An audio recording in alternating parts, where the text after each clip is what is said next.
নমস্কার, এমবিএফটির একটা নতুন ভিডিওতে তোমাদের স্বাগত জানাই। আমি প্রবুদ্ধ। আজকে চলে এসেছি একটা আপডেট তোমাদের সাথে শেয়ার করতে, একটা না বেশ কিছু ছোট ছোট আপডেট শেয়ার করতে। তো সবার প্রথমেই একটা ব্রেকিং নিউজ। এমবিএফটি গত বছর খবর করেছিল অ্যারাউন্ড জুলাই বা আগস্ট, আমার ঠিক এক্সাক্ট ডেটটা মনে পড়ছে না, যে দিমিত্রি পেত্রাতোসকে একটা 2026 অব্দি এক্সটেনশন অফার করেছে ক্লাব। এবং এমবিএফটি এই খবরটা মার্চ মাসে রাদার কনফার্ম করে যে দিমিত্রি পেত্রাতোসের 2026 অব্দি এক্সটেনশন হয়ে গেছে। আজকে ক্লাবের অফিসিয়াল সোশ্যাল মিডিয়া হ্যান্ডেল থেকে একটা টুইট করে জানিয়ে দেওয়া হয়েছে যে দিমিত্রি পেত্রাতোস মোহনবাগানে থাকছেন 2026 অব্দি। তো আমাদের দিমিগড আমাদের মাঝেই থাকছেন অ্যাটলিস্ট আরো 2টো সিজনের জন্য, সেটা আজকে কনফার্ম হয়ে গেল। এটা ছাড়াও আমাদের কাছে যা খবর আছে, এই ক্লজটাতে, এই এক্সটেনশনটাতে একটা এক্সটেন্ডিং এরও ক্লজ আছে মিউচুয়াল, যেখানে কন্ট্রাক্টটা 2027 অব্দিও চাইলে এক্সটেন্ড করতে পারে দুটো পার্টি। তো আমাদের দিমিগড আমাদের কাছেই থাকছেন এবং real দিমি is coming back to Kolkata. Second update, আগামীকাল পিএসসিতে আনোয়ার আলীর যে সাগাটা চলছে সেটার একটা হিয়ারিং আছে। দীর্ঘ 1 মাস যাবৎ অনেক জল্পনা, অনেক কল্পনা। বেশ কিছুদিন আগে আমাদের চেয়ারম্যান সঞ্জীব গোয়েঙ্কা মুখ খুলেছেন ব্যাপারটায়, যে যেগুলো রটছে তার অধিকাংশই অ্যাজাম্পশন। এবং আগামীকাল যে পিএসসির হিয়ারিং, তারপরে এই পুরো সাগাটার একটা নিষ্পত্তি হতে চলেছে বলেই ধারণা করা যায়। তো আগামীকাল বিকেল 4টের সময় পিএসসির হিয়ারিং, যেখানে আরো কিছু প্লেয়ারদের ব্যাপারে আলোচনা হবে। তবে main topic Anwar Ali saga, যেখানে তার কন্ট্রাক্টটা ভ্যালিড কিনা, তার টার্মিনেশনটা ভ্যালিড কিনা, টার্মিনেশনটা জাস্ট না আনজাস্ট, সেগুলো সব ডিসিশন নেওয়া হবে এবং তার বেসিসে একটা ভার্ডিক্ট পাস করা হবে। এবং কোথাও গিয়ে আশা করা হচ্ছে যে মোহনবাগানেরই পাল্লা ভারী থাকবে সেখানে, এবং আগামীকালেই হয়তো আমরা এটার রেজাল্টও জানতে পেরে যাব ভার্ডিক্টটা কি এলো, এবং সেটার অনুযায়ী আমরা হয়তো লাইভেও আসতে পারি। পরবর্তী আপডেট একটা ইনকামিং ডিল নিয়ে, যেটা নিয়ে বেশ কিছুদিন, অ্যাটলিস্ট 1 সপ্তাহ বা 8-9 দিন ধরে কথা চলছে। আমাদের প্রাক্তন অধিনায়ক ক্যাপ্টেন প্রীতম কোটাল ছিলেন একসময় মোহনবাগানের, তিনি প্রায় ঘরে ছেলে হয়েই গেছেন এখন বলা যায়। মোহনবাগান বলতে প্রীতম কোটাল সমর্থক ছিলেন। তো তার মোহনবাগানে ফেরা নিয়ে একটা জল্পনার উদ্রেক হয়েছে, যেটা আমরাও কনফার্ম করেছিলাম। গতকাল লাইভে আমরা বলছিলাম যে ডিলটা অন ট্র্যাক আছে, বাট সোয়াব ডিল নিয়ে একটা কোথাও হিচ হয়েছে, যে কেননা কেরালা এমন একজন প্লেয়ারকে চাইছে যাকে মোহনবাগান দিতে সম্মত না। তো আমরা আজকে আমাদের সোর্সেসদের সাথে কথা বলেছি সকালে, এবং সেখানে আমাদের জানানো হয়েছে যে মোহনবাগান পিএসসির ভার্ডিক্টটা ওয়েট করছে, তার উপরে তারা প্রীতম কোটালের ডিলটাকে কিভাবে পার্সিউ করবে সেটা ডিপেন্ড করছে। ডিলটা কিন্তু এখনো অন দ্য ট্র্যাক। যদি কোথাও আপনারা শুনে থাকেন যে deal failed, that's a wrong information. Deal is on the track. এবং প্রীতম কোটালের সাথে মোহনবাগানের সম্পর্ক তোমরা জানোই। তো প্রাক্তন অধিনায়ক প্রীতম কোটাল মোহনবাগানে ফিরতে পারেন, তার সম্ভাবনাটা কিন্তু বেশ জোরালো। অনেকে ভাবছেন কেরালা ব্লাস্টার্সের ডুরান্ট স্কোয়াডে প্রীতম রেজিস্টার্ড, তাহলে তিনি কিভাবে ক্লাব ছাড়বেন বা কিভাবে এখানে আসবেন। তো সেটা কোনো ব্যাপার না, যেহেতু এখন অব্দি ডিল কমপ্লিট হয়নি, তাই প্রীতম কেরালারই প্লেয়ার। যদি মোহনবাগান কেরালার সাথে একটা মিউচুয়াল আন্ডারস্ট্যান্ডিং এ আসতে পারে, তাহলে কেরালা প্রীতমকে রিলিজ করবে, সেটা ট্রান্সফার ফির বিনিময়ে হোক, বা মিউচুয়াল টার্মিনেশনের বিনিময়ে হোক, বা লোন ডিলে হোক। সেটা দেখার জন্য আমাদের একটু ওয়েট করতে হবে, এবং এই পুরো বিষয়টাই ক্লিয়ার হয়ে যাবে 2-3 তারিখের মধ্যে, পিএসসি হিয়ারিংটার পরপরই।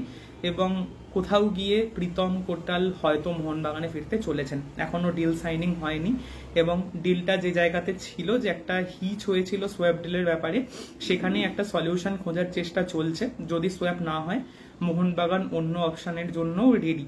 অন্য অপশন মানে প্রীতম কোটালকে আনতে মোহনবাগান আগ্রহী, তবে লোন ডিলে না হলে পার্মানেন্ট ট্রান্সফার বা অন্য কোনোভাবে মিউচুয়াল একটা টার্মিনেশন করে ট্রান্সফারেও মোহনবাগান আগ্রহী বলে জানা গেছে। তবে সেটা পুরোটাই ডিপেন্ড করবে আগামীকালের পিএসসির ভার্ডিক্টের ওপরে। এরপরে আরো একটা আপডেট, নাওরেম রোশন সিংকে নিয়ে একটা কোয়েশ্চেন আসছে আমাদের কাছে বারবার, যে মোহনবাগান কি নাওরেম রোশন সিং এর পিছনে যাচ্ছে। তো আমরা এটা নিয়েও আজকে ভেরিফাই করার চেষ্টা করেছি। আমাদের বলা হয়েছে এই মরশুমে আপাতত নাওরেম রোশন সিংকে বেঙ্গালুরু এফসি ছাড়তে চাইছে না। He is very much in Bengaluru FC's plan. তো নাওরেম রোশন সিংকে এবছরে মোহনবাগান পাবে কিনা সেটা বলাটা এই মুহূর্তে ডিফিকাল্ট, কেননা ঋদ্ধতা যেটা বারবার বলে, transfer market is always volatile, anything can change any time. তো সেজন্য এক্ষুনি আমরা বলবো না যে এরকম ডিল হচ্ছে না, বাট এই মুহূর্তে যে খবর, Naorem Roshan Singh deal is very difficult. Even এবছর ইন্টারেস্ট আছে কিনা সেটাও আমরা ভেরিফাই করতে পারিনি এখনো অব্দি। শেষ আপডেট, যেটা মার্কেটে রটে গেছে যে মোহনবাগানের ফরেনাররা কবে আসছে সেটা নিয়ে কিন্তু আমাদের কাছে এই মুহূর্তে কোনো কংক্রিট আপডেট নেই, তাই আমরা ওয়েট করছি সেটুকুর জন্য। আমরা মোহনবাগানের ফরেনারদের আসার ব্যাপারে কোনো আপডেট পেলে তোমাদের সাথে শেয়ার করে দেবো। আর last but not the least, 2-3 দিন আগে মার্কাস মার্গালহাও টুইট করে জানান যে সানোয়ার শেখ মোহনবাগানের reserve goalkeeper, second choice goalkeeper, FC গোয়ার ট্রেনিং এ যোগ দিয়েছে। ডিলটার পেপার ওয়ার্ক পেন্ডিং আছে, তো এখন অবধি সেটাই স্ট্যাটাস। ডিলটা এখন অফিসিয়ালি কমপ্লিট করেনি গোয়া, তো দেখা যাক ডিলটা কবে কমপ্লিট হয়। ডিলটা যদি কমপ্লিট হয় মোহনবাগান হয়তো আইএসএল স্কোয়াডে একজন আন্ডার-23 গোলকিপারকে রাখতে পারে, এবং সেক্ষেত্রে মোহনবাগানের কাছে অপশনস হচ্ছে জাহিদ, অভিষেক বালোয়ারি এবং নন্দন রায়। জাহিদের একটা ইনজুরি হয়েছে, তোমরা দেখেছো ডুরান্ট কাপে, একটা খুব সাহসী গোলকিপিং এর নিদর্শন রেখেছিল জাহিদ, যার দরুন তাকে একটু ইনজুরিতে পড়তে হয়। সেই ইনজুরিটার এক্সটেন্ডের ব্যাপারে আমরা এখনো জানতে পারিনি, তাই সেটা নিয়ে আমরা কমেন্ট করব না, বাট আমরা আশা করব যেন জাহিদ তাড়াতাড়ি ফিট হয়ে যায়। তবে জাহিদের ইনজুরিটা যদি সিরিয়াস হয় সেক্ষেত্রে কিন্তু মোহনবাগানের কাছে দুজন আন্ডার-23 গোলকিপার আছে, একজন অভিষেক বালোয়ারি এবং আর একজন হচ্ছে নন্দন রায়। এই দুজনের মধ্যে যে কোনো একজনকে মোহনবাগান ম্যাচ ডে স্কোয়াডে রাখতে পারে চাইলে, যদি তারা আন্ডার-23 যে দুটো স্পট আছে তার মধ্যে একটা স্পটে গোলকিপার রাখতে চায়।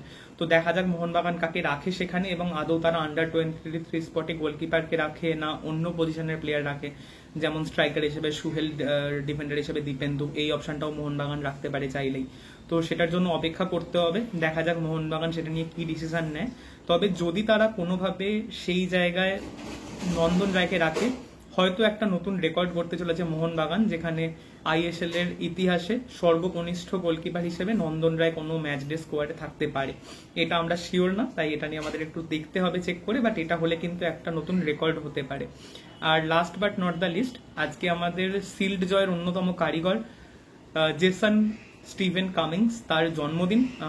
আজকে জেসন কামিংস তার বার্থডে সেলিব্রেট করছেন, এবং খুবই ইউনিক ডে আজকে, কেননা জেসন কামিংসের বার্থডের সাথেই একটা ক্লাবেরও জন্মদিন আজকে।